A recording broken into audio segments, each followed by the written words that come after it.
সমবায় নির্বাচনে জেহাদি হামলার ও বাংলাদেশে হিন্দুদের ওপর নারকীয় অত্যাচারের প্রতিবাদে এগারা দীঘা মোড়ে বিজেপি ধিক্কার সভায় অংশগ্রহণ করার পর সংবাদ মাধ্যমের মুখোমুখি হলেন ভূমিপুত্র বাংলার জনপ্রিয় সনাতনী জননেতা তথা রাজ্য বিধানসভার বিরোধী দলনেতা সম্মানীয় শ্রী শুভেন্দু অধিকারী মহাশয়।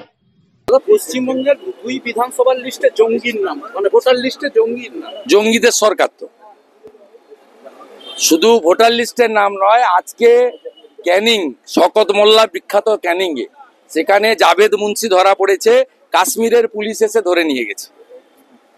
কাশ্মীরের পুলিশ কাশ্মীর সরকারের নয়, ওটা গভর্নরের আন্ডারে। কাশ্মীরের পুলিশ এসে পাকিস্তানি জঙ্গিকে আজকে ধরেছে ক্যানিং থেকে, যে ক্যানিংয়ে সব ভোট তৃণমূল নেয় বা পায়।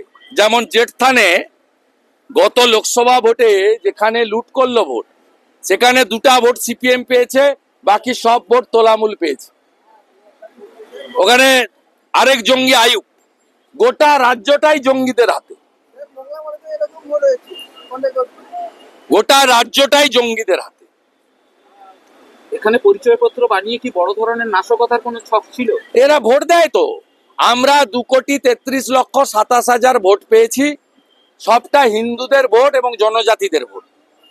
তৃণমূল 2,75,00,000 ভোট পেয়েছে, তার মধ্যে 2 কোটি মুসলমানের ভোট আর 40 লক্ষ ছাপ্পা ভোট। ডায়মন্ড হারবারে কোনো লোককে, হিন্দু লোককে ভোট দিতে দেওয়া হয়নি।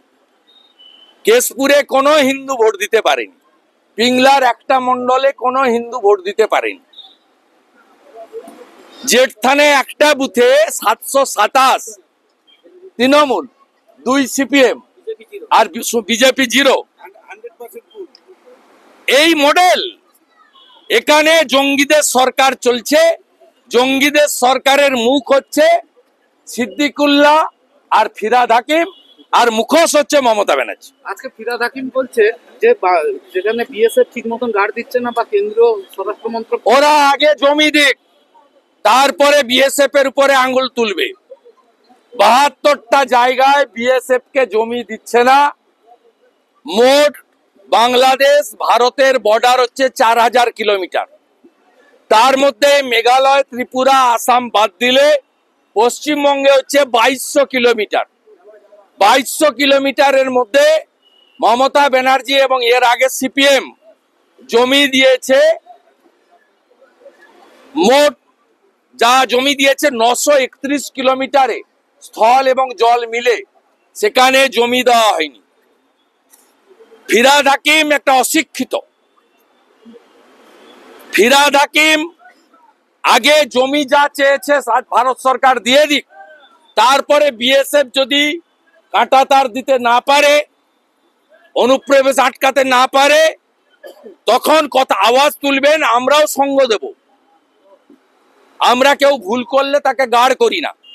আমি নিজেই বলেছি যে আরজি করের কেসে বেলেবল সেকশনে চার্জশিট হতো, সিবিআই চাইলে দিতে পারত।